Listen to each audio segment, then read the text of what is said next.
Hi guys, today I'm going to be talking about the Forex market and sort of the basics of it and how to get involved in starting to trade foreign currencies. So the first thing I would like to suggest is that you open up a practice account. Now it doesn't matter where you open this up. I suggest Investopedia.com because you can sign up and they have a embedded Forex platform, so you don't have to download anything, and it's 100% free and it's pretty accurate to what the other expensive programs and platforms would offer. So it's a really good, tool to get you used to what Forex is, and you can play around, not lose any real money, and sort of get the feel of things. So once you get on here, you obviously see all the currency pairs on the left side, and you see a graph of whatever currency you pick. So in Forex, you have what's called a bid and an ask price. So this is the price that you can buy the euro against the dollar, and this is the price that you can sell your euro against the dollar. And so depending on what you are speculating that the market is going to do, depends on which trade you want to make. So let's open up a better chart here that's from dailyforex.com. You can get this for free as well. So let's look at euro to the US dollar. That's the most commonly traded pair. So here's a pretty simple trend that's going on. It's clearly going up and down, up and down, up and down. So when it's going up, the euro is appreciating against the dollar, and then when it's coming down, the euro is depreciating against the dollar. So here it looks like it just made a pretty strong trend up, and then it should be breaking at this point and coming down. So if we wanted to try to profit off that, we would be betting that the euro is going to depreciate, so we would want to sell the euro. So you would come over here and click sell. I've already done that for you just to show you guys. And here is the trade down here. So obviously from that point that when I've done that to now, it's only gone down about 1.6 pips. So I haven't really made too much of a profit yet. But hopefully if the trend continues, you could make a profit on that. So let's go up here again and talk a little more about the currency pairs over here and what this all means. So the difference between the price you can buy at and the price you can sell at obviously is around 3 points, or what they call pips. A pips is just one movement in the currency pair. So this difference here is how the platform makes their money. Instead of charging commission, they just charge what's called the spread, or the spread is this difference here, and that's really how they make their money on every trade. So let's say if I bought right now for 19 and I sold the same second for 16, I would be down 3 pips. So that 3 pips right there is the automatic commission basically that the platform is taking. So in order to make profit, you have to first cover the spread, and then anything after that would be profit. And it depends on what currency pairs you're looking at. The more highly traded currency pairs are often the ones with the lowest spread, so that's basically the lowest commission.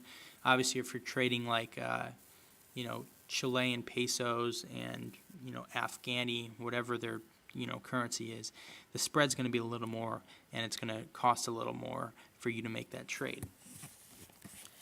So let's go ahead down here and look at our trade, what we just made. So we're betting again that the euro is going to depreciate against the dollar, and then when it gets down to a point where we like it, let's say at this horizontal line I put in would be a good spot at 1.3543.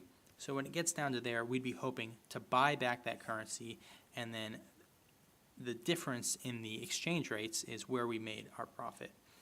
So let's say we didn't have time to sit around here and we wanted to make sure that trade got met if it ever went down there. You can go ahead and put in what's called a take profit or a limit order. You can also do that for downside protection as well. So let's say I was wrong about the speculation and that instead it made a strong uptrend from there and started a new trend. I could put in, let's say, I'll put in a line right. Oh, sorry, wrong one. I could add in what's called a stop loss, where basically it would stop you before you lost too much money. So we'll go ahead and put in both of those just in case and see what happens.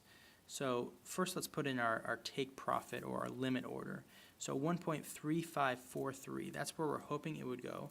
So the currency go in here, down here, and we're going to add a condition. So we're going to do take profit and a stop loss. So what we wanted at our take profit was 1.3543. So let's go ahead, 1.3543. And the stop loss was up at 1.3632. 1.3632.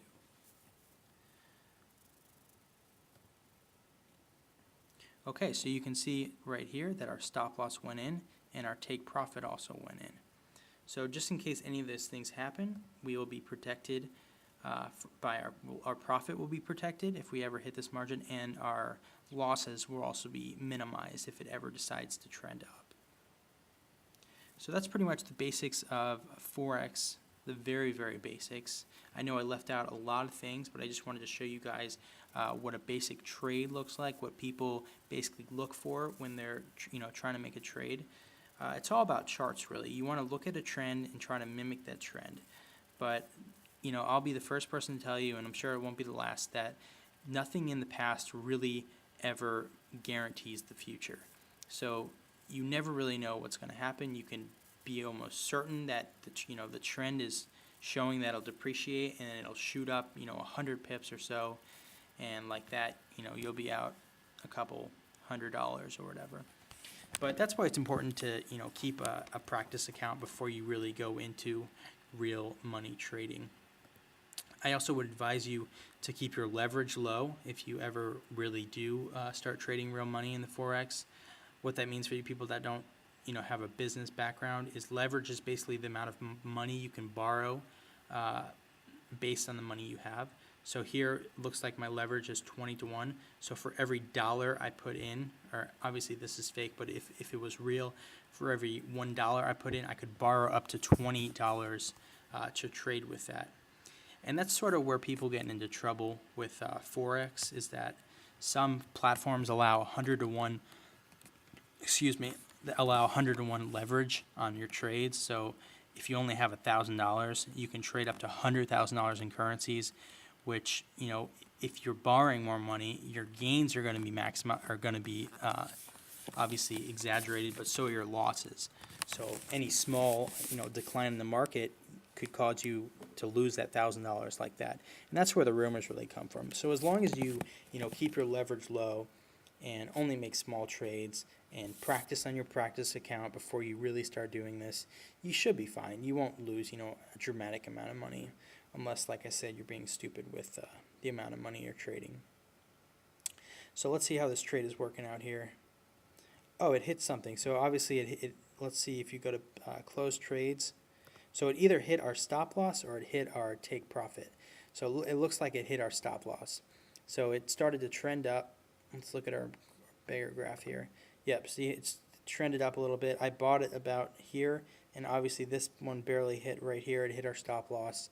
So it bought back our currency before we could lose any more amount of money. So it looks like we lost about 11 pips on that trade, or 12 cents, because we were only trading $100 or 100 units of this currency.